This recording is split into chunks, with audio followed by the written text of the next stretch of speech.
முக்கிய செய்திகள். பதவியேற்பு விழாவில் கலந்து கொண்டது மிகவும் திருப்தியாக இருந்தது. நரேந்திர மோடிக்கு பாகிஸ்தான் பிரதமர் நவாப் ஷெரீப் கடிதம். வெங்காய விலை உயர்வின் எதிரொலி. ஏற்றுமதிக்கு தடை விதிக்க அரசு பரிசீலனை. உத்தரப்பிரதேசத்தில் பாலியல் வன்முறையால் சிறுமிகள் கொலை செய்யப்பட்ட வழக்கு விசாரணையை சிபிஐக்கு மாற்ற அந்த மாநில அரசு உத்தரவு. சென்னையை தொடர்ந்து மாவட்ட தலைநகரங்களிலும் நவீன மதுபான கடை. தமிழக அரசின் நடவடிக்கைக்கு பொதுமக்கள் கடும் எதிர்ப்பு. விரிவான செய்திகள்.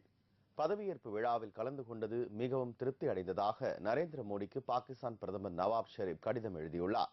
நாடாளுமன்ற தேர்தலுக்கு வெற்றி பெற்ற பின் பாரத பிரதமராக மோடி பதவி ஏற்பார் என்று அறிவிக்கப்பட்டது. அவரது பதவியேற்பு நிகழ்ச்சியில் கலந்து கொள்ளுமாறு பாகிஸ்தான் உள்ளிட்ட சார்க் நாடுகளுக்கு அழைப்பிதழ் அனுப்பப்பட்டது. இந்தியாவில் அழைப்பு ஏற்று பாகிஸ்தான் பிரதமர் நவாப் ஷெரீப் அந்த விழாவில் கலந்து கொண்டார்.